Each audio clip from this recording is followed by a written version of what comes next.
Try मतलब three angle से बना होता है एक ट्राइंगल। हेलो एवरीवन, मुझे उम्मीद है कि आप सभी अच्छे हैं और आज मैं लेकर आई हूं क्लास 9 मैथ्स ट्रायंगल्स का वन शॉट वीडियो। हमेशा की तरह खत्म करेंगे इस पूरे लेसन को सिर्फ एक वीडियो में और इस पूरे एक वीडियो को देखने के बाद आपके कॉन्सेप्ट्स होंगे क्रिस्टल क्लियर। तो मैं हूं Roshni from Learno Hub, the free learning platform जहां पर आप फिजिक्स, केमिस्ट्री, मैथ्स, बायोलॉजी सब कुछ पढ़ सकते हो absolutely for free at learnohub.com। सो तैयार है सभी लोग? Let's get started.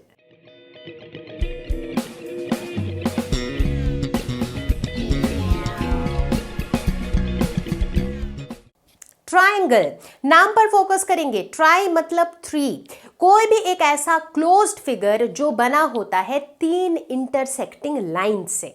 ये लाइन है, जब ऐसे ही तीन लाइन साथ में जुड़ जाते हैं, साथ में इंटरसेक्ट कर जाते हैं तो हमें मिलता है एक ट्राइंगल, जैसे कि ये। तो इसे हम कहते हैं ट्राइंगल। इसमें कितने साइड्स हैं? 1 2 3 साइड्स हैं। इसमें कितने एंगल्स हैं? 1 2 3 एंगल्स हैं। So this is our triangle.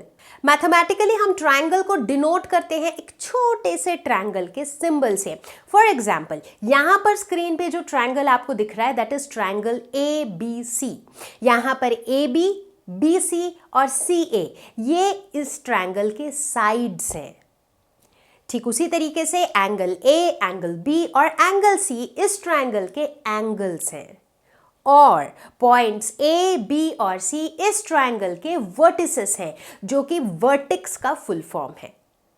अब सबसे इंपॉर्टेंट सवाल कि हम ट्रायंगल पढ़ते क्यों हैं? यार हमारे आसपास इतनी सारी चीजें हैं जिनका शेप ट्रायंगल है, right? So I think that is a very valid reason जिसकी वजह से हम ट्रायंगल्स पढ़ते हैं। इसके अलावा अगर मैथ्स के टर्म्स में बात करें तो यार पूरे के पूरे ट्रिग्नोमेट्री जो है वो ट्रायंगल पे बेस्ड है। ट्रिग्नोमेट्री पढ़ी है? नहीं पढ़ी है? अरे नहीं भी पढ़ी है तो इस साल पढ़ लोगे। सो ट्रिग्नोमेट्री ये जो नाम ही है ना, ट्राई मतलब तीन, ट्रिगोनोमेट्री, मेट्री मतलब मेजरमेंट, मतलब पूरे ट्रिग्नोमेट्री के अंदर हम सिर्फ ट्रायंगल्स के साइड लेंथ्स और उसके एंगल की मेजरमेंट्स के साथ डील करते हैं। एग्जैक्टली। और पता है ट्रिग्नोमेट्री जो है हमारे डे टू डे लाइफ में बहुत यूजफुल होता है। फॉर एग्जाम्पल वो हाइट एंड डिस्टेंस वाले प्रॉब्लम, वो भी शायद आपने अभी तक ना पढ़ा हो बट इस साल या अगले साल पढ़ ही लोगे। तो एक एग्जाम्पल देती हूं मैं आपको। मान लो एक समुंदर है, हर तरफ पानी ही पानी और बीच में क्या है? एक लाइट हाउस है। होता है लाइट हाउस वहां पर ताकि जो वहां से जितने भी बोट और शिप्स उधर से जा रहे हैं उनको जो है वो रास्ता दिखा सके, राइट? तो ये जो लाइट हाउस होता है ये it is like a long tower जिसके ऊपर लाइट लगी होती है। अब इंटरेस्टिंगली आप ये नोटिस करोगे कि यार इस टावर की जो हाइट है ना, जैसे जैसे आप इस हाइट को ऑल्टर करोगे वैसे वैसे कितने दूर तक उसकी लाइट पहुंच रही है वो चेंज हो रही होती है। मतलब आपने हाइट को कम कर दिया तो शायद ये जितने दूर तक लाइट पहुंचेगा वो भी चेंज हो जाएगा। आपने हाइट को बढ़ा दिया तो जितने दूर तक लाइट पहुंचेगी वो भी चेंज हो जाएगा, राइट? सो वी सी कि इस तरह के डे टू डे लाइफ की प्रॉब्लम्स में हमें ट्रिग्नोमेट्री काम आती है और trigonometry is nothing but triangles. तो इसीलिए ट्रायंगल्स के बारे में अच्छे से जानना बहुत ज़्यादा ज़रूरी है। तो चलो बच्चों, इसी बात पे अपने घर पे अपने आसपास ऐसी चीज़ें ढूंढो जहां पर तुम्हें ट्रायंगल्स दिखता हो। मैंने तो ढूंढ लिया। तो बच्चों ट्रायंगल अपने आप में एक बहुत बड़ा टॉपिक है, तो इसके कुछ बेसिक चीज़ें शायद आपने अपने जूनियर क्लासेस में ऑलरेडी पढ़ रखी हो। तो आज इस वीडियो के अंदर हम ट्रायंगल्स का एक बहुत इंपॉर्टेंट कॉन्सेप्ट पढ़ने वाले हैं जो कि है कॉन्ग्रुएंस ऑफ ट्रायंगल्स। अब आप सोचोगे कि ये कॉन्ग्रुएंस का मतलब क्या होता है? वेल, कॉन्ग्रुएंस मतलब कोई भी दो फिगर्स, कोई भी दो ऐसी चीज़ें जिनका शेप भी सेम हो और जिनका साइज भी शेप सेम हो, उन्हें हम कहते हैं कॉन्ग्रुएंट फिगर्स। ठीक है, कॉन्ग्रुएंट ट्रायंगल्स की बात तो हम करेंगे ही, वही हमारा एजेंडा है। उससे पहले समझते हैं कि कॉन्ग्रुएंट फिगर्स होते क्या हैं। एग्जाम्पल लो इन दो प्लेइंग कार्ड्स का। ठीक है, ध्यान से दोनों कार्ड्स को देखो, दोनों का शेप कैसा है?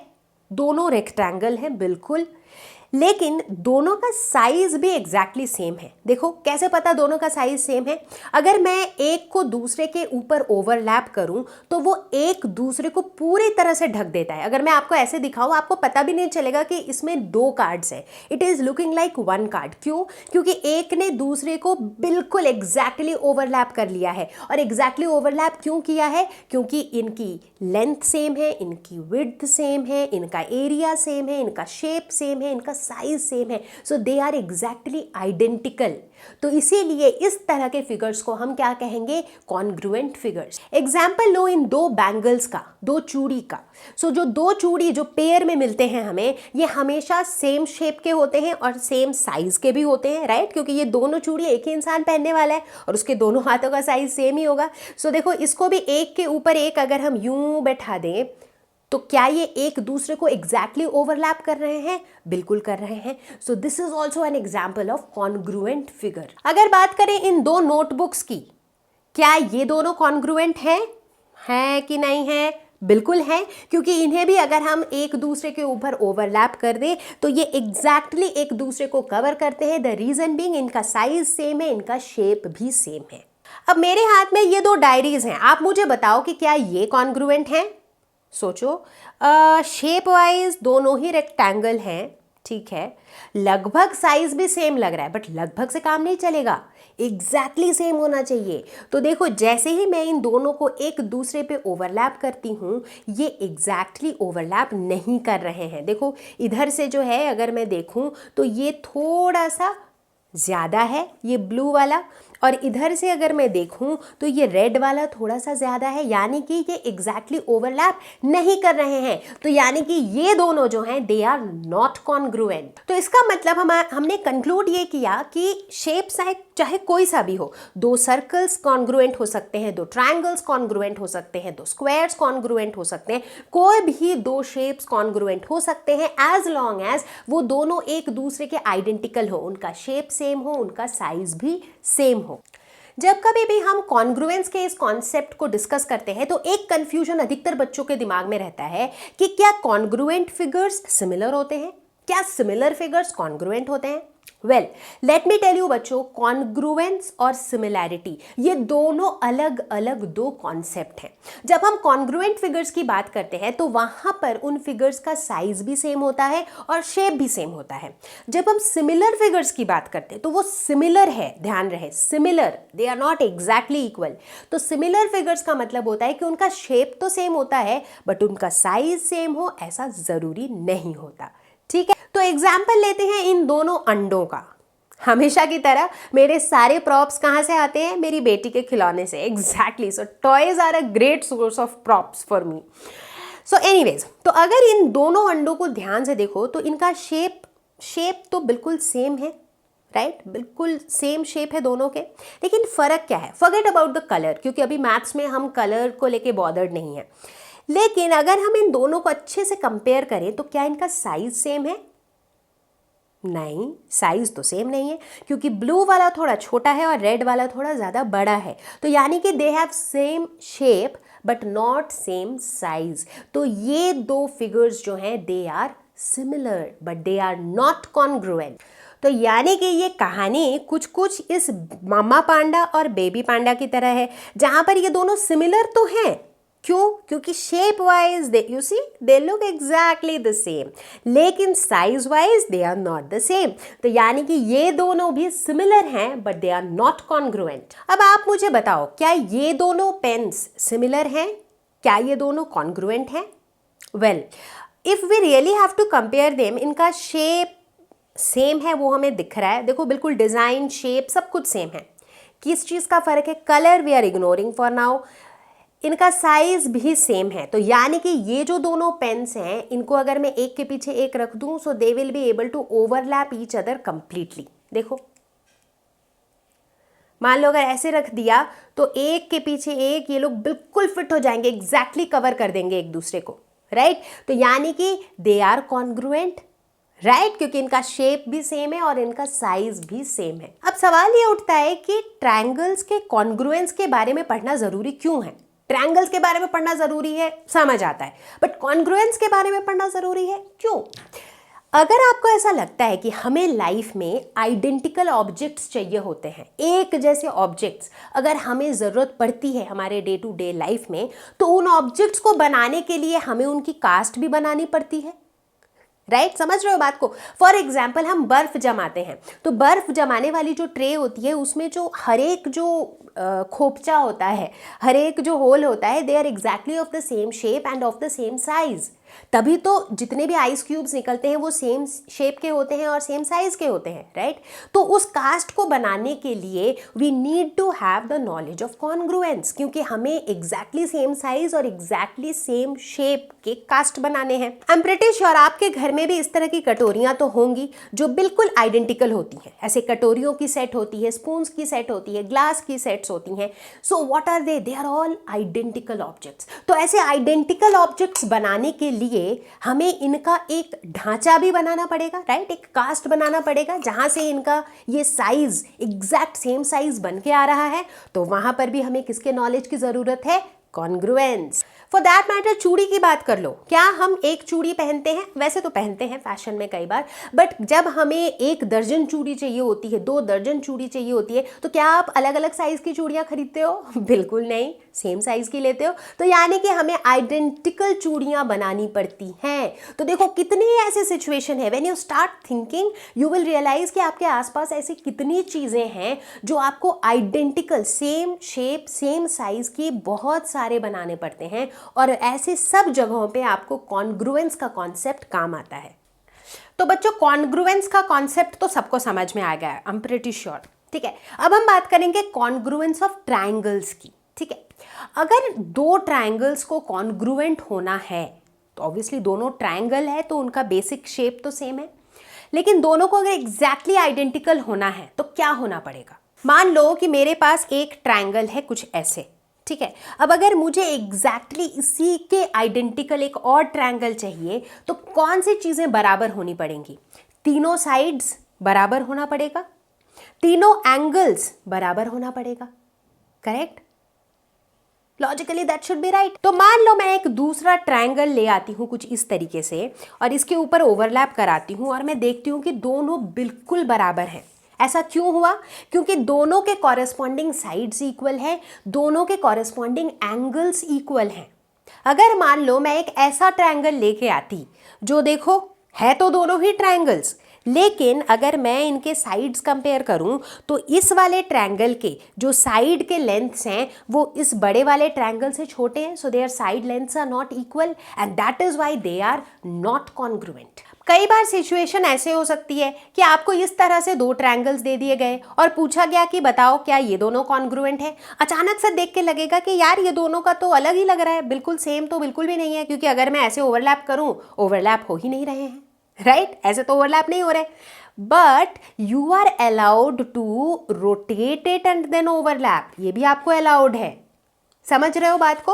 तो इसीलिए जब हम मैथमेटिकली डिफाइन करते हैं कि भाई 2 ट्रायंगल कॉन्ग्रुएंट कब होंगे, जब इनके कॉरेस्पॉन्डिंग साइड्स बराबर हो, कॉरेस्पॉन्डिंग एंगल्स बराबर हो। जैसे इस केस में देख के तो पता नहीं लग रहा है, बट जब आप इनके साइड की लेंथ्स देखोगे तो आप देखोगे कि तीनों साइड्स इसके तीनों साइड्स के बराबर है। जब आप एंगल्स देखोगे तो कॉरेस्पॉन्डिंग एंगल्स भी बराबर है। तो करना सिर्फ ये है कि जो एंगल जिस एंगल से बराबर है, जो साइड जिस साइड से बराबर है, उसे उसके ऊपर ओवरलैप कराओ, तभी तो ओवरऑल ये ट्रायंगल एक दूसरे को ओवरलैप करेगा।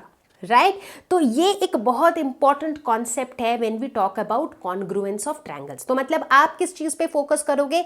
कॉरेस्पॉन्डिंग साइड्स पे और कॉरेस्पॉन्डिंग एंगल्स पे। तो प्यारे बच्चों हमने क्या सीखा कि कॉन्ग्रुएंट ट्रायंगल्स में उनके कॉरेस्पॉन्डिंग पार्ट्स बराबर होते हैं। अब ये कॉरेस्पॉन्डिंग पार्ट्स उनके कॉरेस्पॉन्डिंग साइड्स भी हो सकते हैं और ये उनके कॉरेस्पॉन्डिंग एंगल्स भी हो सकते हैं। इनफैक्ट शॉर्ट में हम इसे कहते हैं CPCT, मतलब CPCT मतलब corresponding parts of congruent triangles. अब सवाल ये उठता है कि अगर मेरे सामने 2 ट्रायंगल्स रख दिए जाएं तो मैं बताऊंगी कैसे कि वो दोनों कॉन्ग्रुएंट हैं या नहीं है? क्योंकि नॉट ऑलवेज सिर्फ देख के ही मुझे पता चल सके कि भाई वो कॉन्ग्रुएंट है कि नहीं। जैसे कि जब दो ट्रायंगल्स इस तरह से रखे होते हैं तब शायद मैं बड़ी आसानी से ये गेस कर सकती हूँ कि ये दोनों कॉन्ग्रुएंट है, बट अगर मैं इन्हें ऐसे रख दूँ तो शायद मेरे लिए ये मुश्किल होगा गेस करना कि ये कॉन्ग्रुएंट है या नहीं। तो इनको गेस करने के लिए I would need some values, I would need their side lengths, I would need the values of the angles of the triangles. और ठीक इसी जगह पर हमें कॉन्ग्रुएंस के कुछ रूल्स मदद करते हैं, राइट। तो ट्रायंगल्स के कॉन्ग्रुएंस बताने के लिए हमारे पास होते हैं कुछ रूल्स। तो हम बात करेंगे इन सारे रूल्स की। अभी फिलहाल हम 3 रूल्स की बात करेंगे। पहला रूल है SAS rule of congruence, SAS, इसे हम SAS कॉन्ग्रुएंस रूल भी कहते हैं। SAS मतलब साइड एंगल साइड। अगर हमारे पास 2 गिवन ट्रायंगल्स हैं और अगर उनके 2 साइड्स और दोनों साइड्स के बीच का जो एंगल है ये अगर दोनों ट्रायंगल में बराबर है, इसका मतलब वो दोनों कॉन्ग्रुएंट है। देखो बहुत आसान है, मतलब याद रखना भी बहुत सिंपल है। SAS मतलब दोनों S के बीच में A है, दोनों साइड और दोनों साइड के बीच का एंगल, ये अगर दोनों ट्रायंगल में बराबर है यानी कि वो दोनों ट्रायंगल कॉन्ग्रुएंट है। ठीक है, ध्यान देना है कि जो एंगल बराबर है वो एंगल उन्हीं दोनों साइड के बीच वाला एंगल होना चाहिए। ठीक, अब बात करेंगे दूसरे रूल की जो कि है ASA कॉन्ग्रुएंस रूल। अब आई थिंक आप ही मुझे समझा दोगे, राइट। ASA मतलब एंगल साइड एंगल। अगर मेरे पास 2 गिवन ट्रायंगल्स हैं सच दैट कि उन दोनों ट्रायंगल्स में 2 एंगल्स बराबर हैं, मतलब 2 एंगल इसका इज इक्वल टू 2 एंगल उसका, राइट। सो दोनों ट्रायंगल के 2 एंगल बराबर हैं और उन दोनों एंगल के बीच का जो साइड है वो भी बराबर है। To explain it a bit more clearly, जैसे अगर मैं कहती हूँ ASA मतलब मान लो ये वाला एंगल और ये वाला एंगल बराबर है दूसरे ट्रायंगल के साथ, तो इन दोनों एंगल के बीच का साइड कौन सा होगा? ये एंगल और इस एंगल के बीच का साइड कौन सा होगा? ये नीचे वाला साइड होगा ऑब्वियसली, क्योंकि ये जो नीचे वाला जो साइड है ये कौन से 2 एंगल्स के बीच में लाई कर रहा है? इस एंगल के और इस एंगल के बीच में, राइट। सो ASA का मतलब यही होता है कि अगर 2 एंगल और उन दोनों एंगल के बीच का जो साइड है ये अगर दोनों ट्रायंगल्स में बराबर हैं, so those 2 triangles are congruent by ASA congruence rule. ठीक है, अब बात करेंगे हम तीसरे रूल की। तीसरा रूल कहता है AAS कॉन्ग्रुएंस रूल, AAS। अब AAS का मतलब है 2 एंगल और 1 side, but how is it different from ASA? ASA में क्या था कि जो साइड था वो दोनों एंगल के बीच में ही होना चाहिए, बट यहाँ पर AAS के कहने का मतलब है कि कोई भी 2 एंगल और कोई भी 1 साइड अगर एक ट्रायंगल का दूसरे ट्रायंगल के साथ बराबर है तो वो दोनों ट्रायंगल्स कॉन्ग्रुएंट है। ठीक है, तो देखो बच्चों यहाँ पर जो सबसे ज्यादा समझने की बात है वो ये है कि 2 ट्रायंगल के कॉन्ग्रुएंस को प्रूव करने के लिए हमारे यही रूल्स काम आते हैं, जैसे कि SAS, ASA, AAS। ठीक है, लेकिन अगर मैं बोलूं ASS, ये एस वाला रूल काम आएगा क्या? नहीं आएगा। ASS doesn't work. ASS का मतलब है कि कोई भी एक एंगल और कोई भी 2 side, no, this rule doesn't work. अगर मैं पूछूं कि SSA रूल काम आएगा क्या, यानी कि कोई भी 2 साइड्स और कोई भी एक angle, no, that doesn't work either, right. तो यहां पर ध्यान देने वाली बात यह है कि ये जो रूल्स हमने सेट किए हैं सिर्फ यही rules work, only these are the rules that work. ठीक है, तो हम इन रूल्स के डेरिवेशन पे नहीं जाएंगे। अगर आप चाहो तो आप अपने टेक्स्ट बुक में इनकी डेरिवेशंस देख सकते हो, they are not at all difficult, आपको खुद ही समझ में आ जाएगा। But we will focus more on the application, कि इन रूल्स को हम अप्लाई कैसे करते हैं डे टू डे लाइफ के प्रॉब्लम्स में, आपके टेक्स्ट बुक के प्रॉब्लम्स में इन रूल्स को हम अप्लाई कैसे करते हैं। तो चलो बच्चों देखते हैं क्वेश्चन नंबर 1 जो कि है NCERT एक्सरसाइज 7.1 का question number 1। In quadrilateral ACBD, AC is equal to AD। तो ये सब तो देखो डायग्राम में ही दिया हुआ है कि भाई AC की लेंथ और AD की लेंथ बराबर है, और क्या दिया हुआ है, AB बाइसेक्ट्स एंगल A। यानी कि ये जो ए बी लाइन है ये इसे बाइसेक्ट कर रहा है एंगल ए को, इसका मतलब ये वाला एंगल इज इक्वल टू ये वाला एंगल, तो angle C A B is equal to angle D A B. ठीक है, तो इतनी इंफॉर्मेशन मेरे पास है। प्रूफ क्या करना है, show that triangle A B C is congruent to triangle A B D. तो ये हमारा कॉन्ग्रुएंसी का सिंबल होता है जिसको हम इज इक्वल टू डालते हैं और ऊपर एक इस तरह का symbol, so that is our congruence का सिंबल। ठीक है, तो कैसे करते हैं हम कॉन्ग्रुएंट प्रूफ, तो हम कहेंगे कि ठीक है, इन दोनों ट्रायंगल्स में, in triangle A B C and triangle A B D, देखते हैं क्या क्या चीजें बराबर है। ठीक है, कुछ कुछ चीजें तो मेरे पास दी हुई है, जैसे कि मुझे क्या दिया हुआ है कि ए बी सी ट्रायंगल की अगर बात करें तो इस ट्रायंगल में ए सी और ए बी डी ट्रायंगल का जो ए डी है ये दोनों बराबर है, A C is equal to A D. ये मुझे कैसे पता है, ये गिवन है। और क्या गिवन है, गिवन ये भी है कि A B bisects angle A, which means कि ए बी सी ट्रायंगल का ये वाला जो एंगल है that is angle B A C is equal to A B D triangle का जो नीचे वाला ट्रायंगल है इसका ये वाला angle that is angle B A D, ये दोनों बराबर है। ये मुझे कैसे पता है, क्योंकि क्वेश्चन में गिवन है कि A B bisects angle A, यानी कि एंगल ए को ये दो इक्वल टुकड़ों में काटता है। ठीक है, और क्या पता है, देखो ध्यान से देखो, ये ऊपर वाले ट्रायंगल को देखो और ये नीचे वाले ट्रायंगल को देखो, दोनों में और कौन सी चीजें हैं जो बराबर हो सकती हैं। एक तो साफ साफ दिख रहा है कि ये वाली जो साइड है ए बी, ये दोनों में कॉमन साइड है, राइट। ऊपर वाले ट्रायंगल का भी ये पार्ट है, नीचे वाले ट्रायंगल का भी ये पार्ट है, तो हम कह सकते हैं कि A B is equal to A B.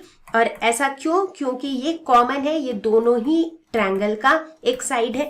ठीक है, तो तीन कंडीशन पूरे हो गए। कौन कौन से कंडीशन, देखो दो साइड, जैसे कि पहले ट्रायंगल की अगर बात करें तो इस ट्रायंगल का ये दोनों साइड और इन दोनों साइड के बीच वाला एंगल, ये दोनों ट्रायंगल्स का बराबर है, right. So that means therefore triangle A B C and triangle A B D are congruent. और कौन से वाले रूल से कॉन्ग्रुएंट है, S A S, side angle side, दो साइड और दोनों साइड के बीच वाला एंगल, ये जो है दोनों ही ट्रायंगल्स में बराबर है। तो ये तो प्रूफ हो गया। अब क्वेश्चन ये भी पूछ रहा है कि what can you say about BC and BD. अब बीसी और बीडी के बारे में हम क्या कह सकते हैं, अब चूंकि ये दोनों ट्रायंगल्स, ये ऊपर वाला ट्रायंगल और ये नीचे वाला ट्रायंगल, चूंकि ये दोनों क्या है, कॉन्ग्रुएंट है, तो इनके कॉरेस्पॉन्डिंग साइड्स भी बराबर होंगे। तो देखो बीसी और बीडी ये दो कॉरेस्पॉन्डिंग साइड्स हैं, राइट, क्योंकि AC का कॉरेस्पॉन्डिंग साइड क्या है, AC का कॉरेस्पॉन्डिंग साइड है AD, AB का कॉरेस्पॉन्डिंग साइड AB ही है ऑब्वियसली, क्योंकि ये तो कॉमन साइड है। तो फिर ये जो BC है इसका कॉरेस्पॉन्डिंग साइड कौन हो जाएगा, BD। तो हम कह सकते हैं therefore BC is equal to BD CPCT, यानी कि corresponding part of congruent triangles. तो हो गया हमारा क्वेश्चन सॉल्व। अब देखते हैं question number 2। ABCD is a quadrilateral in which AD is equal to BC। अच्छा, AD यानी कि ये वाली साइड की जो लेंथ है दैट इज इक्वल टू इस वाले साइड की length, and angle DAB is equal to angle CBA, यानी कि ये जो एंगल है और ये जो एंगल है ये दोनों बराबर है, ये दिया हुआ है। Prove that triangle ABD is congruent to triangle BAC। तो चलो सबसे पहले फर्स्ट पार्ट देखेंगे, in triangle ABD and triangle BAC। पहले तो देखो ये कौन से वाले ट्रायंगल है, ABD बोले तो ये वाला ट्रायंगल, तो ये मेरा ABD हो गया। अब बात करो ट्रायंगल BAC की, तो ये हो गया हमारा BAC। ठीक है, अब मुझे बताना है कि ये जो दोनों ट्रायंगल्स हैं, ब्लू वाला ट्रायंगल और पिंक वाला ट्रायंगल, इन दोनों में कौन कौन सी चीजें इक्वल है, सबसे पहले वही फाइंड आउट करना है, राइट। सबसे पहले देखो कुछ कॉमन साइड है क्या इन दोनों ट्रायंगल्स में, बिल्कुल है, ये जो AB है ये दोनों का ही एक कॉमन साइड है, राइट। तो चलो जो समझ में आ रहा है वो लिखते चले जाओ। So AB is equal to AB, क्यों, क्योंकि ये एक कॉमन साइड है।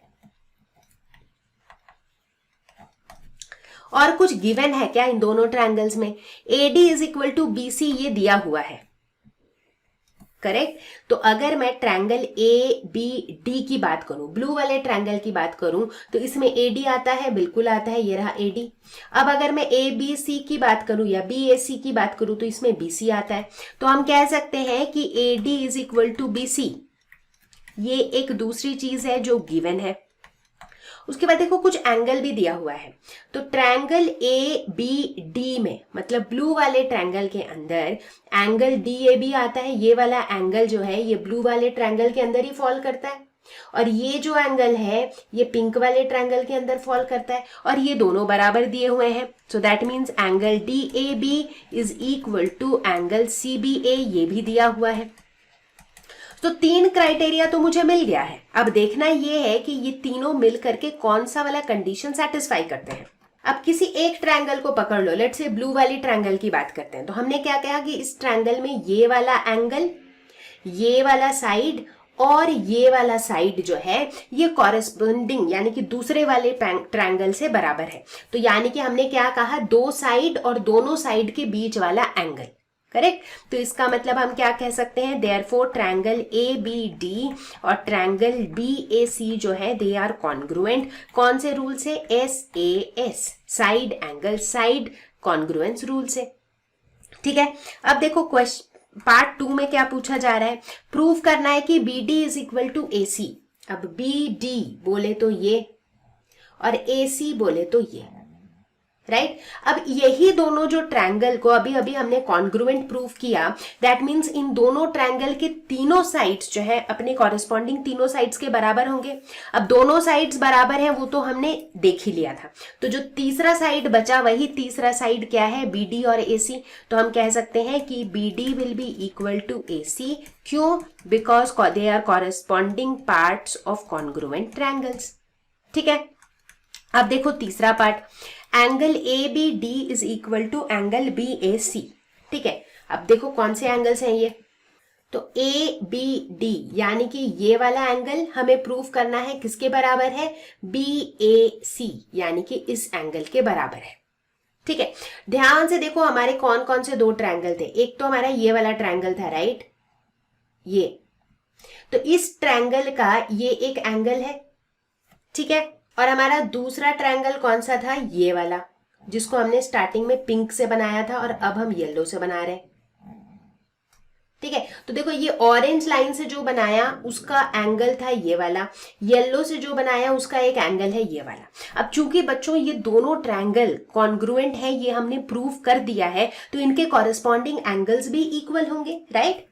तो ये इनके कॉरेस्पॉन्डिंग एंगल्स है, राइट। इस ट्रायंगल का ये वाला एंगल और ये ऑरेंज वाले ट्रायंगल का ये वाला एंगल, ये दोनों कॉरेस्पॉन्डिंग एंगल्स है, ठीक है। इसको समझो अच्छे से।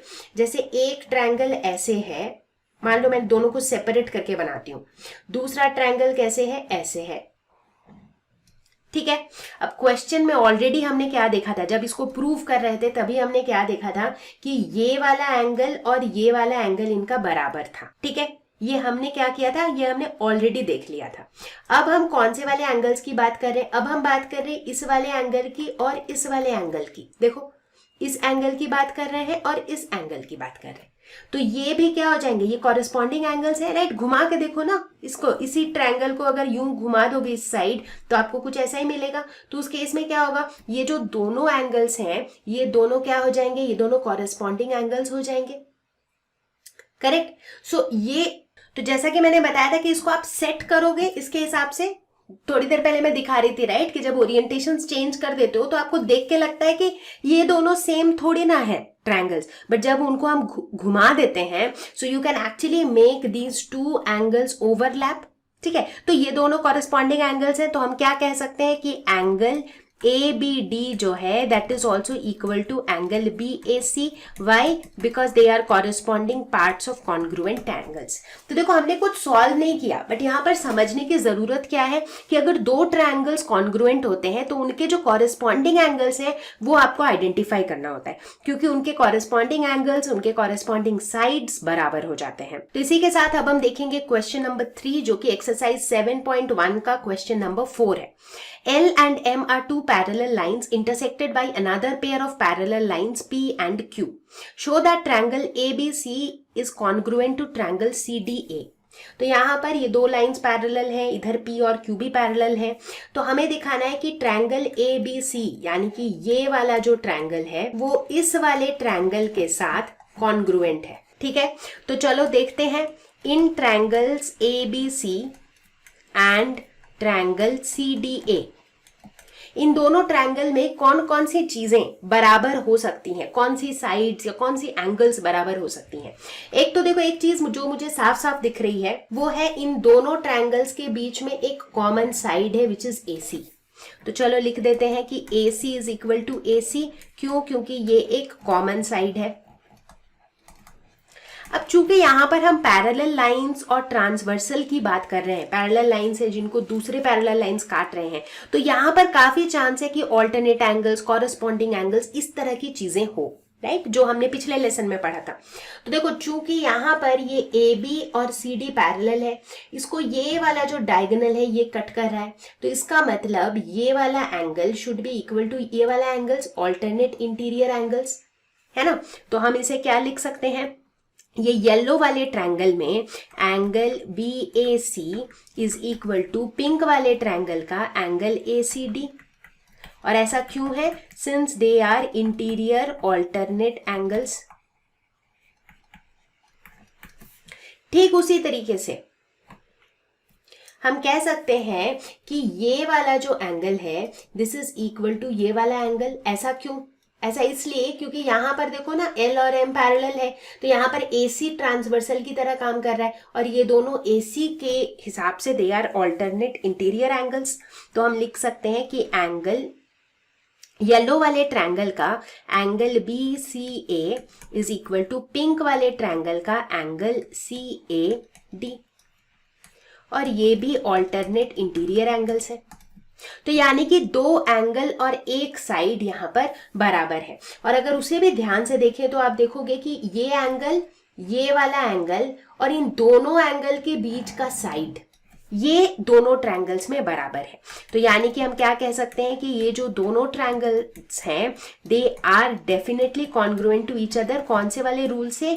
ASA, यानी कि एंगल साइड एंगल, दो एंगल्स और उन दोनों एंगल के बीच वाला साइड। अब बारी है प्रॉब्लम नंबर 4 की, जो कि एक्सरसाइज 7.1 का क्वेश्चन नंबर 7 है। क्वेश्चन कहता है कि AB is a line segment and P is it's mid point. ठीक है, P मिड पॉइंट है। इसका क्या मतलब है?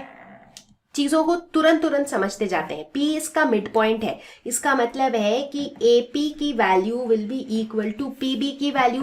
तो इसका मतलब है AP is equal to PB।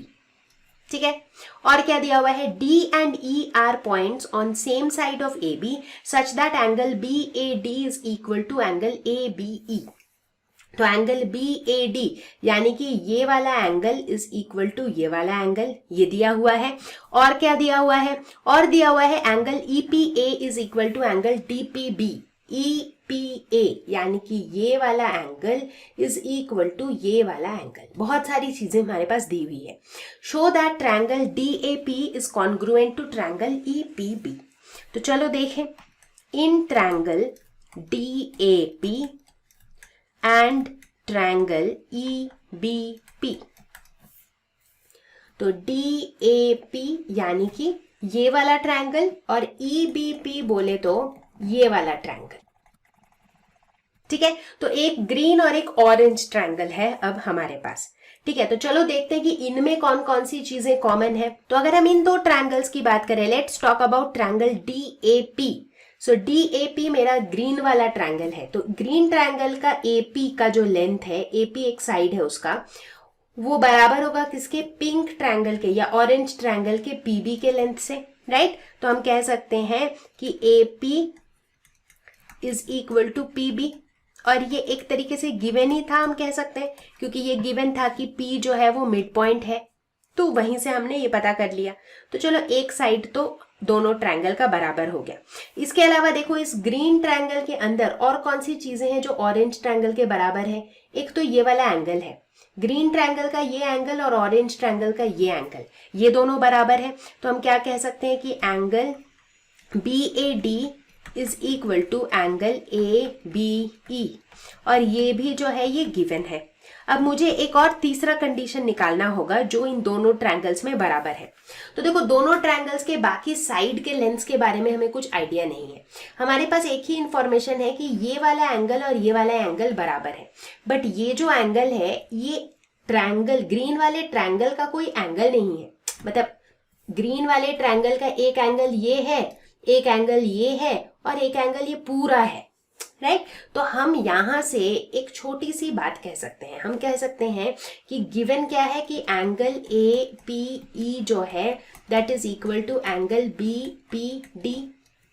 ये दिया हुआ है APE और BPD, ये दोनों एंगल्स बराबर हैं। अगर दोनों एंगल्स के साथ मैं इस एंगल को ऐड कर दूं, मैं कर सकती हूँ, राइट। दोनों के साथ हम बराबर चीज, किसी भी इक्वेशन में दोनों तरफ हम बराबर चीज ऐड कर सकते हैं। तो इसे मैं लिख सकती हूँ angle APE plus angle EPD is equal to angle BPD plus angle EPD। अब ध्यान से देखो इस फिगर को, तो एंगल APE ये वाला एंगल प्लस एंगल EPD यानी कि ये वाला एंगल, तो ये टोटल ये वाला एंगल हो जाएगा। So this total angle will be equal to angle APD। This will be equal to, इधर से देखो, angle BPD plus angle EPD यानी कि ये पूरा एंगल हो जाएगा। So this will be equal to angle BPE। अब अगर ध्यान से देखो तो ये जो लाल वाला एंगल है ये इस ग्रीन ट्रायंगल का एक एंगल है, उसी तरह से ये जो लाल वाला एंगल है ये इस वाले ऑरेंज ट्रायंगल का एक एंगल है, करेक्ट। सो देयरफॉर हम यहां पर क्या कह सकते हैं कि angle APD is equal to angle BPE। तो इसका मतलब हमने कौन से क्राइटेरिया से दोनों को प्रूव कर दिया, कॉन्ग्रुएंट, दो एंगल और एक साइड, ठीक है। यानी कि जैसे अगर मैं किसी एक एंगल पे फोकस करूं, let us talk about let's say this angle, this triangle, तो इस ट्रायंगल के अंदर हमने देखा कि कौन कौन से एंगल्स और साइड्स बराबर हो गए, ये एंगल और इन दोनों एंगल के बीच का साइड। तो यानी कि ये कौन सा वाला कंडीशन हुआ, ASA। सो ASA रूल से ये दोनों ट्रायंगल्स कॉन्ग्रुएंट हो गए। अब मुझे प्रूव करना है कि AD is equal to BE। तो AD is equal to BE। AD और BE क्या है, इन दोनों ट्रायंगल्स के ही साइड्स हैं।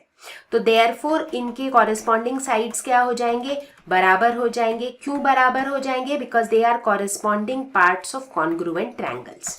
तो बात करते हैं ट्रायंगल्स की कुछ और प्रॉपर्टीज की। इनफैक्ट यहाँ पर हम खास तौर से बात करेंगे आइसोसेलेस ट्रायंगल की। आइसोसेलेस ट्रायंगल्स कौन से वाले ट्रायंगल्स होते हैं, जिनके दो साइड्स बराबर होते हैं।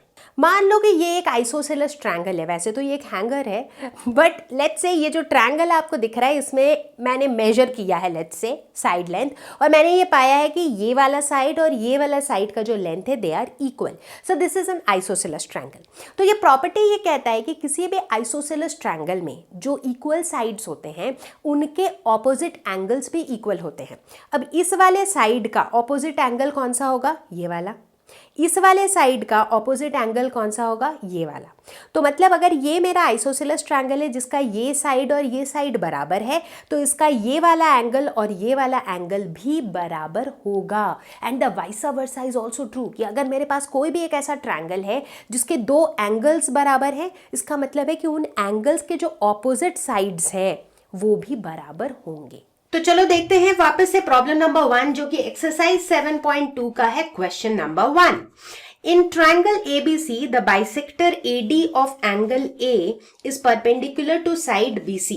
तो यानी कि हमें जैसे दिख रहा है कि ये जो एंगल A है इसका बाइसेक्टर, मतलब जो साइड, जो लेंथ, ये जो AD है इसे दो इक्वल टुकड़ों में तोड़ रहा है और जाके वापस जा रहा है कहाँ, पॉइंट D पर, और वहां पर ये परपेंडिकुलर है BC पे। यानी कि ये जो एंगल्स हैं ये कितने हैं, ये 90 डिग्रीज हैं।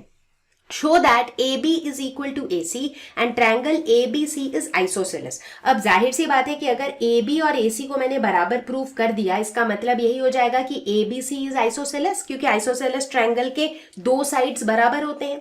बट इनको प्रूव कैसे कर सकते हैं, तो थॉट प्रोसेस एक ये चल सकता है कि लेट अस से कि ये जो दो ट्रायंगल्स हैं इन दोनों ट्रायंगल्स को हम कॉन्ग्रुएंट प्रूफ कर देते हैं। अगर इन दोनों को कॉन्ग्रुएंट प्रूफ कर दिया तो इन दोनों के कॉरेस्पॉन्डिंग साइड्स बराबर हो जाएंगे।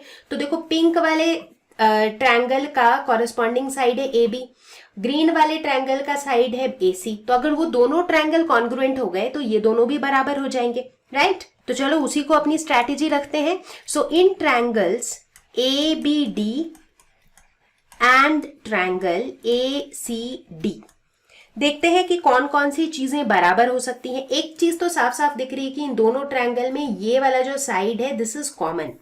तो हम लिख सकते हैं कि A D is equal to A D which is a common side, ठीक है। और क्या लिख सकते हैं, और हम लिख सकते हैं कि एंगल बी ए डी जो है that is equal to angle C A D, right. ये दोनों एंगल्स बराबर हैं। तो हम लिख सकते हैं angle B A D is equal to angle C A D. और ये हमें कैसे पता है, क्योंकि क्वेश्चन में ये दिया हुआ है कि ए डी जो है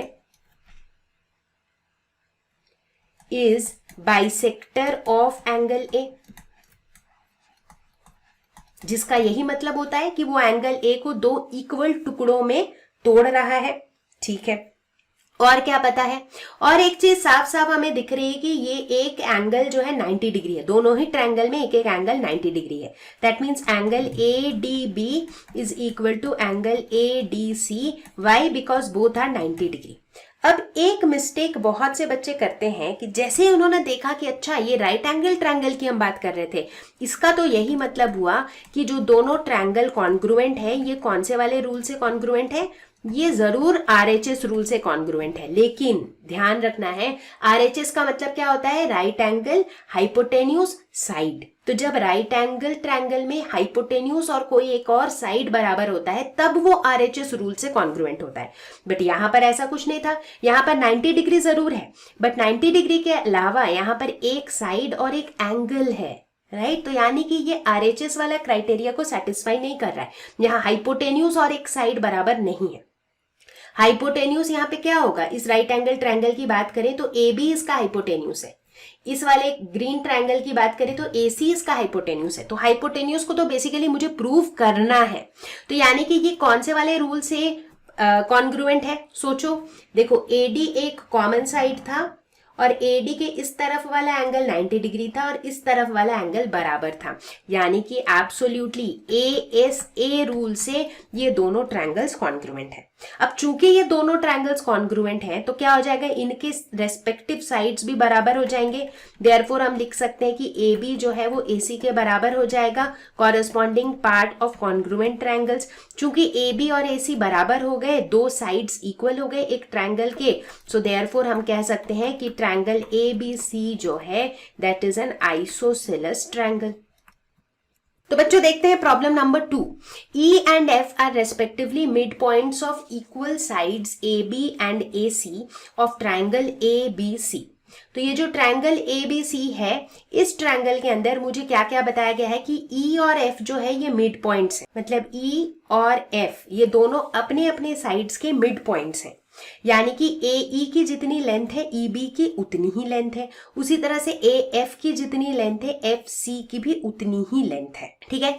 और क्या दिया हुआ है कि इक्वल साइड्स मतलब गिवन क्या है, गिवन ये है कि AB और AC ये दोनों इक्वल साइड्स हैं, ये दोनों बराबर हैं, ठीक है। अगर AB AC के बराबर है तो AB का जो हाफ होगा वो भी AC के हाफ के बराबर होगा, ठीक है।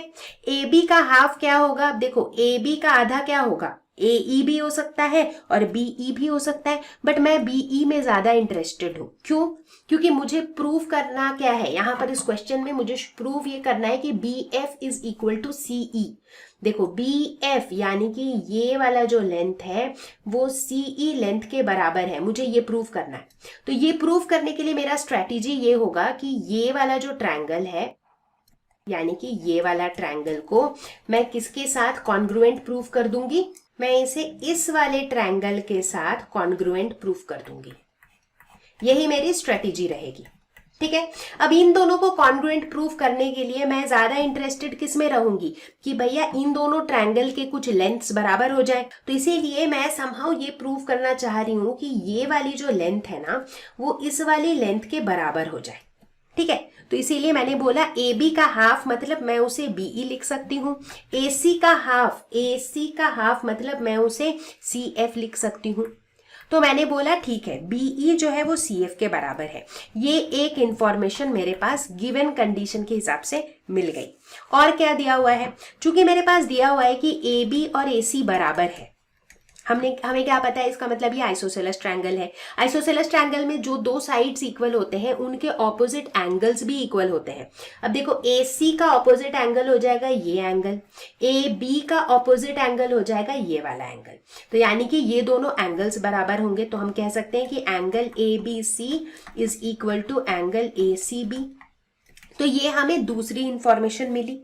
ठीक है, अब हम अपने स्ट्रैटेजी पे वापस आते हैं। तो जैसा कि मैंने बताया कि हमारा स्ट्रैटेजी क्या होगा, हमारा स्ट्रैटेजी होगा कि हम ट्रायंगल बीईसी और ट्रायंगल बीएफसी इन दोनों को कॉन्ग्रुएंट प्रूफ कर देंगे। ये नीचे के में जो ब्लू ट्रायंगल है और जो पिंक ट्रायंगल है, इन दोनों को हम कॉन्ग्रुएंट प्रूफ कर देंगे। ठीक है, कैसे प्रूफ कर सकते हैं, देखो इन दोनों ट्रायंगल को ध्यान से देखो। एक तो इन दोनों में एक कॉमन साइड है विच इज बीसी, बीसी इनका क्या है, कॉमन साइड है। तो चलो ये तो हम लिख लेते हैं फटाफट कि BC is equal to BC, क्यों, because it is a common side. और क्या बराबर है इन दोनों ट्रायंगल में, अभी अभी प्रूफ किया था कि BE जो है वो CF के बराबर है। So BE is equal to CF, proof किया था ऊपर ही। और क्या बराबर है इनका, ये एंगल भी बराबर है। So that is angle ABC जो है this is equal to angle ACB। अब ध्यान से देखो, किसी भी एक ट्रायंगल को देखो, इसके दो साइड्स और दोनों साइड्स के बीच में लाई करने वाला एंगल, तो दो साइड्स और दोनों साइड्स के बीच वाला एंगल जो है इन दोनों ट्रायंगल्स के लिए बराबर है। तो हम कह सकते हैं कि triangle BEC is congruent to triangle BFC, कौन से वाले रूल से, SAS, एब्सोल्युटली। अब चूंकि ये दोनों ट्रायंगल्स अब कॉन्ग्रुएंट हो गए तो इनके रेस्पेक्टिव साइड्स बराबर हो जाएंगे। So therefore BF will be equal to CE because they are corresponding parts of congruent triangles, hence proved. चलो देखें problem number 3 which is NCERT exercise 7.2 का question number 5. ABC and DBC are two isosceles triangles on the same base BC. देखो same base BC पर हमने दो triangles बना दिए, एक ऊपर की तरफ है एक नीचे की तरफ है। Show that angle ABD is equal to angle ACD। मुझे क्या प्रूव करना है कि एंगल ABD यानी कि ये जो पूरा एंगल है this angle is equal to ये वाला पूरा एंगल। ठीक है, इसको आसान करते हैं। ठीक है, अब देखो हमें प्रूव क्या करना है, टू प्रूव है angle ABD is equal to angle ACD। अब मुझे ये बताओ एंगल ABD को मैं ऐसे भी तो लिख सकती हूं, ये वाला एंगल प्लस ये वाला एंगल, ऐसे भी लिख सकती हूं मैं, करेक्ट। मतलब ये वाला एंगल प्लस ये वाला एंगल, ठीक है, बिल्कुल लिख सकती हूं। तो इसे मैं क्या करूंगी, angle ABC plus angle DBC, ऐसे लिख सकती हूं इसे मैं, करेक्ट। ठीक उसी तरीके से ये जो एंगल ACD है उसे मैं क्या लिख सकती हूं, angle ACB plus angle DCB। ठीक है, अब देखते हैं कि हमारे पास दिया हुआ क्या है। अब गिवन क्या है मेरे पास कि ट्रायंगल ABC इज आइसोसेलेस। अगर ट्रायंगल ABC आइसोसेलेस है इसका मतलब AB is equal to AC, इसका मतलब ये वाला एंगल जो है इज इक्वल टू ये वाला angle, right. So therefore angle ABC is equal to angle ACB। मेरे पास ये भी दिया हुआ है कि ट्रायंगल DBC जो है that is also isosceles triangle, यानी कि DBC आइसोसेलेस है मतलब DB is equal to DC, यानी कि ये वाला एंगल इज इक्वल टू ये वाला एंगल, राइट। तो हम कह सकते हैं angle DBC is equal to angle DCB। तो अब देखो मेरे पास ये दो इक्वेशंस आ गए। अब मान लो कि मैं इन दोनों को ऐड कर देती हूं, तो मुझे क्या मिलेगा, angle A B C plus angle D B C is equal to angle A C B plus angle D C B. अब देखो A B C plus D B C यहाँ पे दिखाया था, A B C plus D B C क्या होता है, ए B D, तो इसे मैं लिख सकती हूँ एंगल ए बी डी। ठीक उसी तरह से A C B plus D C B ये क्या होता है, एंगल ए सी डी, तो इसे मैं लिख सकती हूँ angle A C D. Sorry, यही मुझे प्रूव करना था और मैंने इसे कर दिया, हेंस प्रूव्ड। तो चलो बच्चों अब देखते हैं प्रॉब्लम नंबर 4 जो कि एक्सरसाइज 7.2 का क्वेश्चन नंबर 6 है। Triangle A B C is an isosceles triangle. देखो ए बी सी यानी कि ये वाला जो ट्रायंगल है ये कैसा ट्रायंगल है, ये आइसोसेलेस ट्रायंगल है। इसका मतलब A B is equal to A C. ठीक है, इसका ये भी मतलब है, अगर मैं कह रही हूं कि ट्रायंगल ए बी सी जो है ये आइसोसेलेस है, तो इसका ये भी मतलब है कि angle A B C is equal to angle A C B, right, क्योंकि इसके जो ये एंगल्स हैं ये भी बराबर होंगे। ठीक है, और क्या दिया हुआ है, side B A is produce to D, इस वाले साइड बी ए को हमने खींच के डी तक हम ले गए, such that A D is equal to A B. अब अगर ए डी और ए बी बराबर हैं, इसका मतलब AD और AC भी बराबर है, मतलब ये तीनों लेंथ्स बराबर है। तो इन अ वे इसका ये मतलब हुआ कि ये जो ट्रायंगल ACD है ये भी एक आइसोसेलेस ट्रायंगल है, क्योंकि देखो AC is equal to AD है। तो हम कह सकते हैं कि ट्रायंगल ADC जो है ये भी एक आइसोसेलेस ट्रायंगल है। इसका मतलब एंगल ADC और एंगल ACD इनके लेंथ्स भी, इनके मेजरमेंट्स इक्वल होंगे। So angle ACD is equal to angle ADC। ठीक है, अब हम वापिस आ जाते हैं इस बड़े वाले ट्रायंगल में। So let us focus on triangle BCD। तो BCD ओवरऑल ये ऑरेंज और ब्लू को मिला के ऑल टुगेदर एक वन ट्रायंगल है। तो इस एक ट्रायंगल के अंदर जो सम ऑफ द थ्री एंगल्स होगा वो कितना होगा, 180 डिग्री होगा, क्योंकि किसी भी ट्रायंगल के अंदर sum of the three angles is 180 degree. तो यहां पर भी हम कह सकते हैं कि एंगल ABC यानी कि ये वाला एंगल प्लस ये पूरा एंगल प्लस ये वाला एंगल, ये जो तीनों एंगल्स हैं that is angle ABC plus angle ACB plus angle ACD, मतलब ये दोनों मिल करके ये वाला एंगल C बन रहा है, प्लस एंगल ADC। इन सब का सम कितना हो जाएगा, 180 degree. Sum of the three angles, ये मेरा एंगल 1 है, ये मेरा एंगल 2 है और ये मेरा एंगल 3 है। ठीक है, बट मुझे क्या पता है, मुझे पता है कि ABC और ACB ये दोनों बराबर है। ठीक है, तो मैं ABC के जगह क्या लिख सकती हूँ, ACB लिख सकती हूँ। ठीक है, तो मैं कहती हूं angle ACB plus angle ACB plus angle ACD। अब मुझे ये भी पता है कि ADC भी ACD के बराबर है, तो ADC के जगह भी मैंने ACD लिख दिया। This is equal to 180 degree.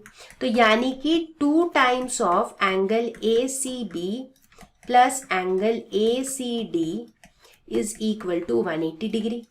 तो हम कह सकते हैं कि angle ACB plus angle ACD इन दोनों का जो सम है, यानी कि दोनों को मिला के कौन सा एंगल बन रहा है, ये बन रहा है angle BCD। This will be equal to 180 degree divided by 2 that is equal to 90 degree. तो हमें प्रूफ क्या करना था कि angle BCD is a right angle, वही तो प्रूफ किया कि एंगल BCD 90 डिग्री है, यानी कि वो राइट एंगल है। तो यानी कि दिस इज प्रूव्ड। ट्रायंगल्स के कॉन्ग्रुएंस प्रूव करने के कुछ और रूल्स भी होते हैं, तो यहाँ पर हम 2 और रूल्स डिस्कस करेंगे, जिसका पहला रूल है SSS कॉन्ग्रुएंस। समझाने की जरूरत है, नॉट रियली।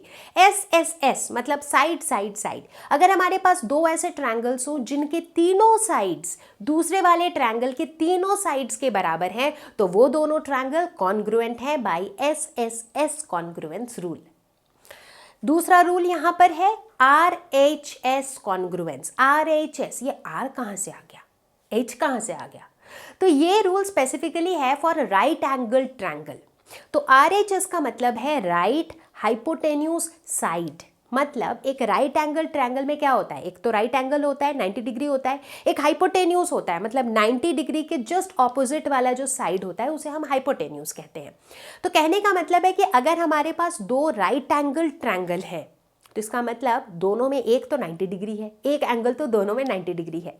तो ऐसे दो राइट एंगल ट्रायंगल में अगर इनका हाइपोटेन्यूज बराबर है और कोई भी एक और साइड बराबर है, इसका मतलब है वो दोनों ट्रायंगल्स कॉन्ग्रुएंट हैं, और इसे हम कहते हैं RHS कॉन्ग्रुएंस रूल। मतलब राइट हाइपोटेन्यूज साइड, दो राइट एंगल ट्रायंगल्स हैं, अगर उनके हाइपोटेन्यूज बराबर है, हाइपोटेन्यूज के अलावा कोई एक और साइड बराबर है, इसका मतलब दोनों ट्रायंगल्स कॉन्ग्रुएंट हैं। चलो क्वेश्चंस देखें। तो चलो बच्चों देखते हैं प्रॉब्लम नंबर 1, जो कि एक्सरसाइज 7.3 का क्वेश्चन नंबर 1 है।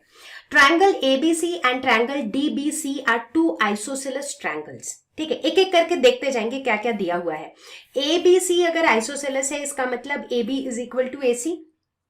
DBC अगर आइसोसेलेस है, इसका मतलब DB is equal to DC। ठीक है, now they are on the same base BC। ये जो BC बेस है, ये सेम बेस के ऊपर ही दोनों ट्रायंगल्स खड़े हैं, and vertices A and D are on the same side of BC। जैसा कि हमें दिख रहा है A और D जो है वो BC के सेम साइड पर है। If AD is extended to intersect BC at P, मतलब ये जो AD है इसी को एक्सटेंड करके हम BC पे कहां मिला रहे हैं, पॉइंट P पर। Show that triangle ABD is congruent to triangle ACD। सबसे पहले आइडेंटिफाई करेंगे ABD ट्रायंगल कौन सा है। सो दिस इज ट्रायंगल ABD। अब देखते हैं ट्रायंगल ACD कौन सा है। ये है ट्रायंगल ACD। अब मुझे प्रूव करना है कि ये दोनों ट्रायंगल्स कॉन्ग्रुएंट है। तो लेट अस सपोज कि इन triangle ABD and triangle ACD देखो कौन कौन सी चीजें बराबर हो सकती हैं। इन दोनों ट्रायंगल में एक तो साफ साफ दिख रहा है कि ये जो AD है this is a common side, ये दोनों ट्रायंगल का ही पार्ट है। तो हम लिख सकते हैं AD is equal to AD, this is a common side. और कौन सी चीजें बराबर हमें दिख रही हैं, एक तो हमें दिख रहा है कि AB is equal to AC, तो हम वो भी लिख सकते हैं कि AB is equal to AC। क्यों?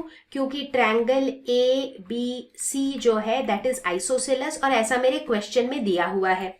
और क्या बराबर है, और हम ये भी देख रहे हैं कि DB जो है वो DC के बराबर है, क्योंकि ट्रायंगल DBC भी आइसोसेलेस है। So DB is equal to DC। क्यों? क्योंकि ट्रायंगल DBC इज आइसोसेलेस।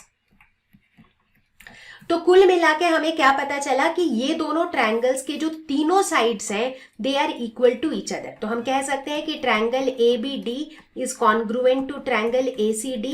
कौन से रूल से? SSS कॉन्ग्रुएंस रूल से, side side side congruence rule. ठीक है, तो पहला पार्ट तो सॉल्व हो गया। अब बात करते हैं दूसरे पार्ट की। दूसरा पार्ट कह रहा है कि प्रूव करो ट्रायंगल ABP और ट्रायंगल ACP ये दोनों कॉन्ग्रुएंट है। ठीक है, तो चलो देखते हैं ABP कौन सा ट्रायंगल है। तो ये है ट्रायंगल ABP। अब देखते हैं कि ACP कौन सा ट्रायंगल है। तो ये रहा ट्रायंगल ACP। तो मतलब ये जो दो बड़े वाले ट्रायंगल्स हैं, अब इन दोनों में कंपैरिजन करना है हमें। तो सेकेंड वाले पार्ट को सॉल्व करने के लिए हम कौन से ट्रायंगल को देखेंगे, triangle ABP and triangle ACP। ठीक है, तो इन दोनों ट्रायंगल में कुछ कुछ चीजें साफ साफ दिख रही हैं, जैसे कि AB is equal to AC। तो बड़े वाले ट्रायंगल को भी अगर हम देखें तो उस ट्रायंगल का भी AB और AC ये दोनों क्या है, दो साइड्स हैं, राइट। तो एक तो हम ये कह सकते हैं कि AB is equal to AC। क्यों? क्योंकि ABC ट्रायंगल इज आइसोसेलेस, जो कि हमने पहले भी कहा था। और क्या है, इन दोनों बड़े ट्रायंगल्स के बीच में देखो ये AP जो है this is a common side, right. तो हम कह सकते हैं कि AP is equal to AP। क्यों? क्योंकि ये कॉमन साइड है। और क्या कह सकते हैं, अब देखो दो साइड कर दिया, क्या किसी भी तरह हम ये कह सकते हैं कि ये वाला एंगल और ये वाला एंगल बराबर है? बिल्कुल कह सकते हैं। कैसे कह सकते हैं? थोड़ी ही देर पहले पार्ट 1 में हमने प्रूव किया था कि ट्रायंगल ABD और ट्रायंगल ACD कॉन्ग्रुएंट है। मतलब ये जो येलो वाला छोटा वाला ट्रायंगल जो है ABD और ADC ये कॉन्ग्रुएंट थे। चूंकि ये दोनों कॉन्ग्रुएंट थे, therefore angle BAD should be equal to angle CAD, corresponding parts of congruent triangles के हिसाब से, राइट। तो यहीं से हम इसी रिजल्ट को यहां पर यूज कर सकते हैं कि angle BAP is equal to angle CAP। घबराना नहीं, BAD और BAP they mean the same angle, इसी एंगल की हम बात कर रहे हैं। तो अब यहां पर देखो हमने कौन सा क्राइटेरिया प्रूव कर दिया, हमने कह दिया कि ट्रायंगल एबीपी और triangle ACP they are congruent. कौन से रूल से? साइड एंगल साइड, क्योंकि देखो दो साइड और उन दोनों साइड के बीच का एंगल ये बराबर है दोनों ट्रायंगल्स में, तो भाई ये भी प्रूफ हो गया। अब चलते हैं पार्ट 3 में। पार्ट 3 कहता है कि प्रूव करो AP bisects angle A as well as angle D. देखो एपी ये वाला जो लाइन है ये एंगल ए को बाइसेक्ट करता है, ये तो हमने यहीं पे प्रूव कर दिया, राइट? क्योंकि जैसे ही ये वाला ट्रायंगल और ये वाला ट्रायंगल मेरा कॉन्ग्रुएंट हो गया तो हमने कहा ये एंगल और ये एंगल बराबर है। यानी कि इस स्टेटमेंट से हमें क्या पता चलता है, ये जो स्टेटमेंट मैंने लिखा है, दिस स्टेटमेंट एक्चुअली शोज कि एपी बाइसेक्ट्स एंगल ए। ठीक है, ठीक उसी तरीके से चूंकि ट्रायंगल एबीपी और ट्रायंगल एसीपी ये दोनों ट्रायंगल भी कॉन्ग्रुएंट हो गए हैं, करेक्ट? तो यहां पर भी हम क्या कह सकते हैं कि ये दोनों एंगल बराबर है, राइट? इनफैक्ट उसी के बेसिस पर तो ये दोनों इक्वल हुए हैं। ठीक है, अब बात करते हैं एंगल डी की, कि इस एंगल डी का क्या होगा। अब देखो इसे हम कैसे सोचेंगे, चूंकि ये येलो और ये रेड वाले ट्रायंगल्स ये दोनों कॉन्ग्रुएंट थे, इसका मतलब ये एंगल इसके बराबर है, ये एंगल इसके बराबर है और ये एंगल इसके बराबर है इन दोनों ट्रायंगल्स के बीच में, राइट?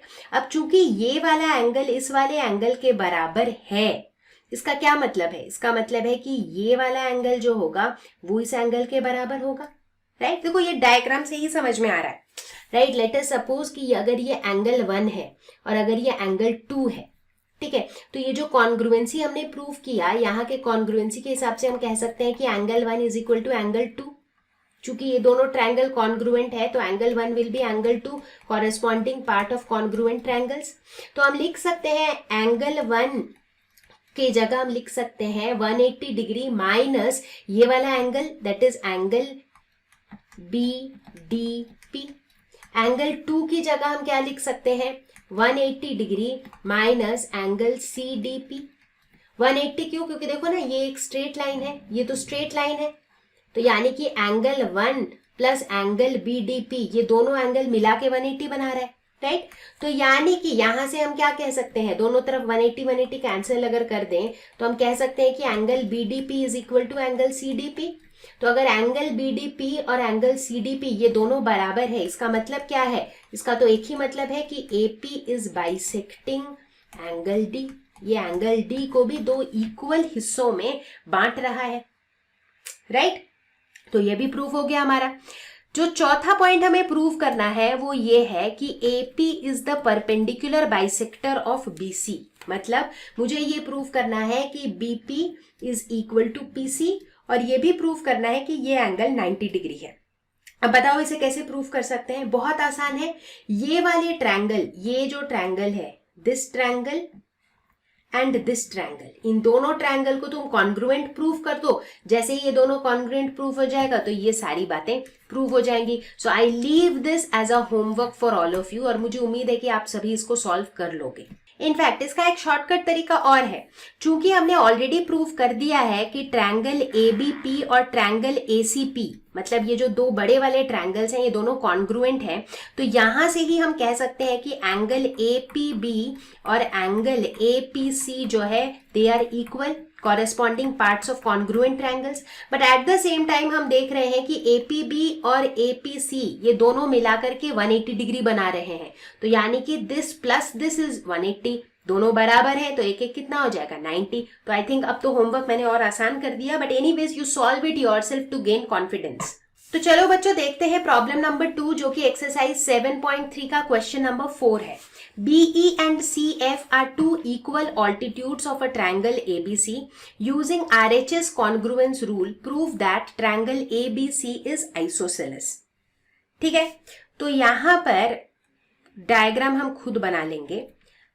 टेढ़ा मेढ़ा बन रहा है क्योंकि फ्री हैंड है। सो लेट अस सपोज कि ये ट्रायंगल ABC है।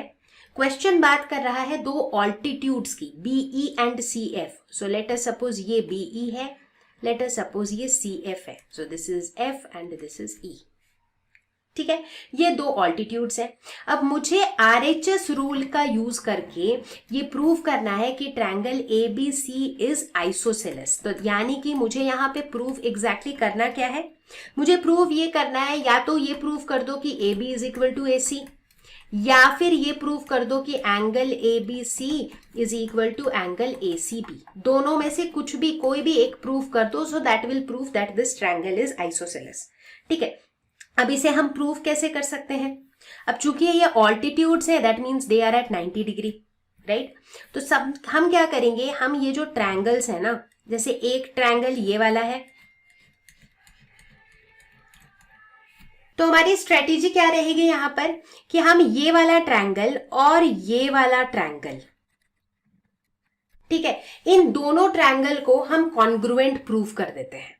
ठीक है, हमारा यही अभी के लिए यही हमारा स्ट्रैटेजी रहेगा। ठीक है, तो चलो स्टार्ट करते हैं। In triangle BFC and triangle BEC, ठीक है, तो एक ट्रायंगल मेरा ये ब्लू वाला है और दूसरा मेरा ये पिंक वाला है। तो अब इन दोनों ट्रायंगल्स में मुझे कौन सा रूल यूज करना है? मुझे यूज करना है RHS, यानी कि राइट एंगल को तो डेफिनेटली कंसिडर करना है। देखो ये वाला राइट एंगल होगा, क्योंकि अगर ये परपेंडिकुलर है तो ऑब्वियस सी बात है ना यार, इधर भी 90 उधर भी 90, उसी तरह यहां पर इधर भी 90 तो इधर भी 90, राइट? तो हम कह सकते हैं कि angle BFC is equal to angle CEB। क्यों? क्योंकि दोनों की वैल्यू कितनी है? 90 डिग्री। तो राइट एंगल तो आ गया। अब H की बारी है हाइपोटेन्यूज। अब देखो ये अगर मेरा एक राइट एंगल ट्रायंगल है तो हाइपोटेन्यूज कौन सा वाला साइड होता है? जो 90 डिग्री का ऑपोजिट होता है, यानी कि BC हाइपोटेन्यूज होगा। उसी तरह दूसरे वाले ट्रायंगल में अगर देखें तो 90 डिग्री इधर है, तो इस ट्रायंगल में भी अगर आप देखो तो 90 डिग्री के ऑपोजिट वाला साइड क्या है? BC है। तो BC एनीवेज कॉमन है दोनों तरफ, तो ये बराबर हो जाएगा। तो BC दोनों में कॉमन है, इसीलिए ये बराबर है। Eight the same time BC is also the hypotenuse. ठीक है, तो H भी कवर हो गया। अब एक और कोई साइड बराबर होना चाहिए, तो बताओ इसमें क्या कोई और साइड है जो बराबर है? क्वेश्चन में दिया हुआ था कि BE and CF are two equal altitudes, यानी कि BE और CF की जो वैल्यू है that is same which is given in the question. तो यानी कि हमने क्या क्या प्रूव कर दिया? हमने बोल दिया एक राइट एंगल है, एक हाइपोटेन्यूज है और एक और साइड है जो बराबर है। तो हम कह सकते हैं कि ट्रायंगल BFC और ट्रायंगल BEC जो है दे आर कॉन्ग्रुएंट। कौन से रूल से?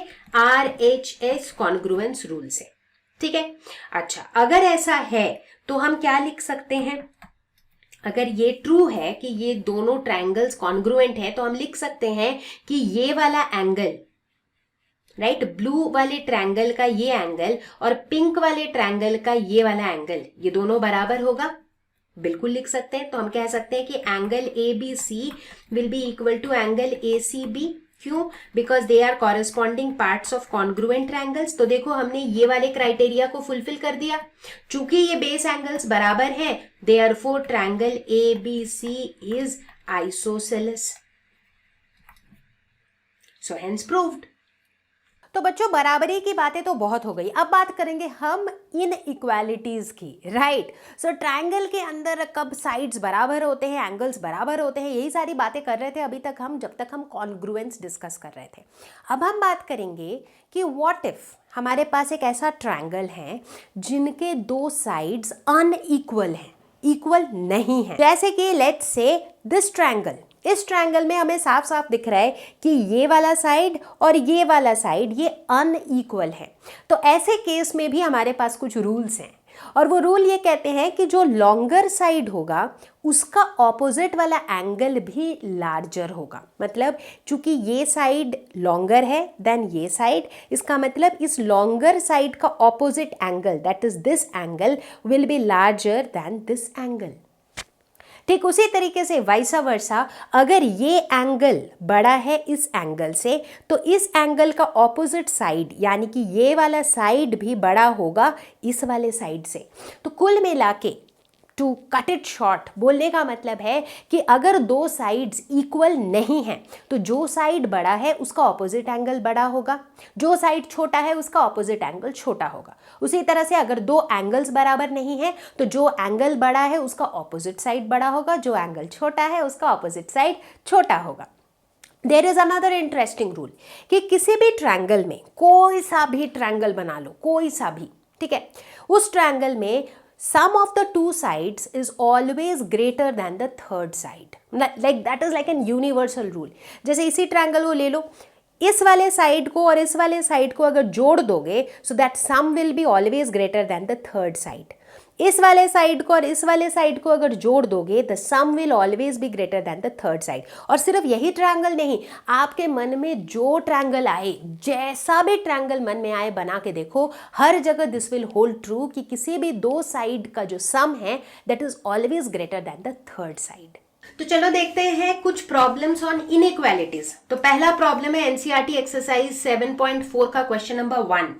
Sides AB and AC of triangle ABC are extended to points P and Q respectively। ठीक है, ABC के ही साइड्स को हमने एक्सटेंड कर दिया P और Q तक।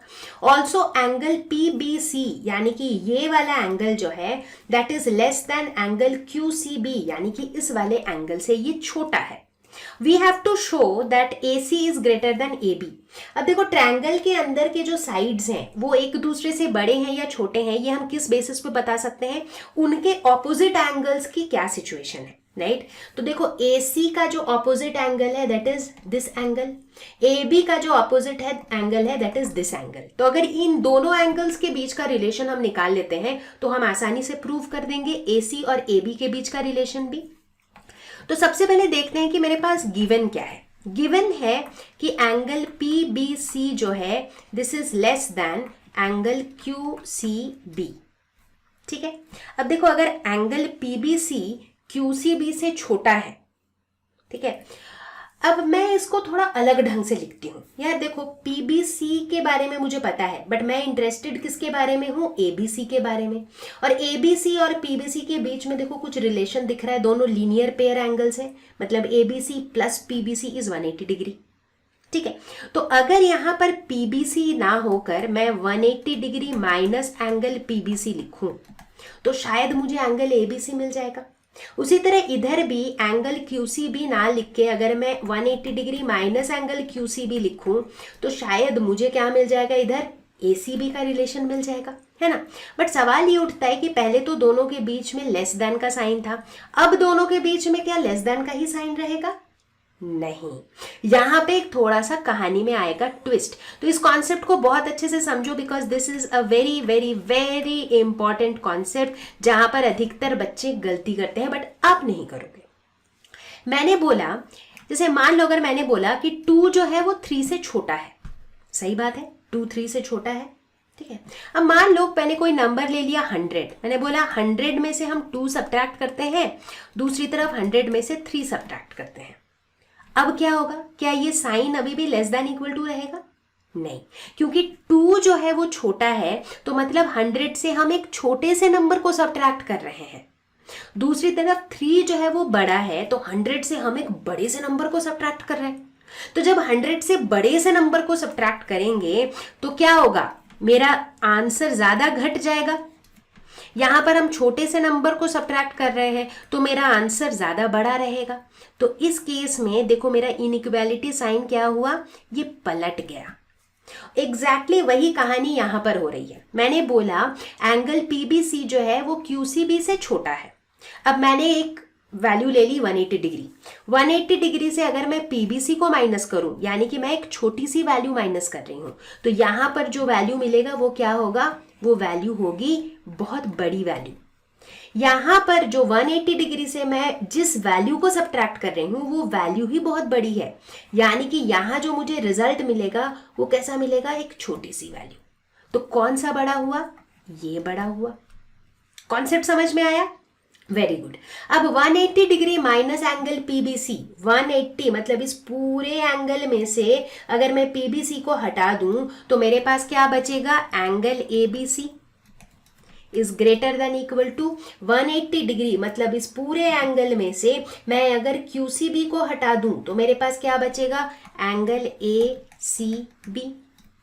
अब मुझे ये रिलेशन मिला कि इस ट्रायंगल के अंदर एंगल ABC जो है ये बड़ा है एंगल ACB के, तो यानी कि इनके जो ऑपोजिट साइड्स होंगे, इनके जो कॉरेस्पॉन्डिंग ऑपोजिट साइड्स होंगे, उनके बीच में भी कुछ ऐसा ही रिलेशन रहेगा। तो देखो एंगल ABC का ऑपोजिट साइड क्या है, AC। एंगल ACB का ऑपोजिट साइड क्या है, AB। यानी कि AC जो है वो AB से बड़ा होगा, and that is what we were suppose to prove and we proved it. अब देखते हैं दूसरा प्रॉब्लम जो कि एक्सरसाइज 7.4 का है, question number 3। Angle B is less than angle A, angle C is less than angle D, ये given है। ठीक है, देखो एंगल B जो है ये किससे छोटा है, एंगल A से छोटा है। एंगल C जो है वो एंगल D से छोटा है। शो दैट AD इज लेस देन BC। ठीक है, अब देखो जो गिवन है ना उसको लिख लो, angle B is less than angle A, ये लेस देन का सिंबल इंपॉर्टेंट है। दूसरी तरफ दिया हुआ है कि angle C is less than angle D। ठीक है, अच्छा अब फोकस करो B और A। अब तुम इस वाले ट्रायंगल के अंदर फोकस करो, तो इस ट्रायंगल के अंदर एंगल B का ऑपोजिट साइड क्या हो जाएगा, OA। एंगल A का ऑपोजिट साइड क्या हो जाएगा, OB। तो हम कह सकते हैं कि OA is less then OB, क्योंकि जो भी साइड्स बड़े होते हैं उनके ऑपोजिट एंगल्स बड़े होते हैं, जो भी एंगल्स बड़े होते हैं उनके ऑपोजिट साइड्स बड़े होते हैं। ठीक है, ठीक उसी तरह से अगर आप फोकस करो ट्रायंगल OCD में, तो एंगल C का ऑपोजिट साइड क्या है, OD। एंगल D का ऑपोजिट साइड क्या है, OC। तो यहां पर हम कह सकते हैं कि OD is less then OC। ठीक है, अब अगर मान लो मैं इन दोनों को ऐड कर दूं, ऐड बोथ, ये जो दो रिलेशंस हैं दोनों को ऐड कर दिया, तो लेफ्ट हैंड साइड में क्या हो जाएगा, OA plus OD। Right hand side पे क्या हो जाएगा, OB प्लस OC। और बीच में क्या रहेगा, लेस देन का साइन ही रहेगा। क्यों, हमेशा इस तरह के डाउट्स आए ना तो ऐसे सोचो, मान लो 2 है, 2 मैंने बोला लेस देन 3 है, 4 मैंने बोला लेस देन 5 है।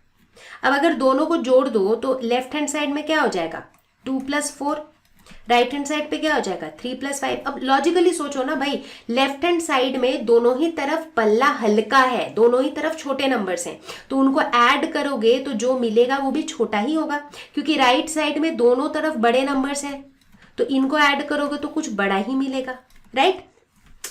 तो same is the case here. अब देखो OA प्लस OD ये क्या है, OA plus OD is actually AD। उसी तरह OB प्लस OC ये क्या है, this is actually BC। So हमने क्या निकाल लिया कि AD इज less than BC and that is what we wanted to prove. तो हमने कर दिया इसको प्रूव। तो बच्चा पार्टी इसी के साथ खत्म होता है दिस वीडियो ऑन ट्रायंगल्स, और मुझे उम्मीद है कि इस पूरे वीडियो को देखने के बाद आपको आइडिया लग गया होगा कि इस चैप्टर में कैसे कैसे कॉन्सेप्ट्स हैं, क्वेश्चंस को कैसे कैसे सॉल्व करने हैं। इनफैक्ट हमने आपके NCERT टेक्स्ट बुक के एक्सरसाइज के काफ़ी क्वेश्चंस ऑलरेडी साथ में सॉल्व किए हैं, तो मुझे उम्मीद है कि जो रह गए हैं क्वेश्चंस, जो रिमेनिंग क्वेश्चंस हैं वो आप डेफिनेटली खुद से ट्राई करोगे और खुद से सॉल्व भी कर पाओगे। तो अगर आपको लगता है कि आपका कॉन्सेप्ट हुआ है क्रिस्टल क्लियर, तो कॉमेंट पर जरूर लिख के बताओ कि कॉन्सेप्ट हुआ क्रिस्टल क्लियर। और अगर आप खुद से क्वेश्चन सॉल्व कर पा रहे हो तो प्लीज मुझे बताना, मुझे बड़ी खुशी होगी ये जानकर। तो मैं आपको जल्दी ही मिलती हूँ अगले टॉपिक के साथ, अगले वीडियो के साथ। तब तक के लिए stay home, stay safe, take care, bye bye.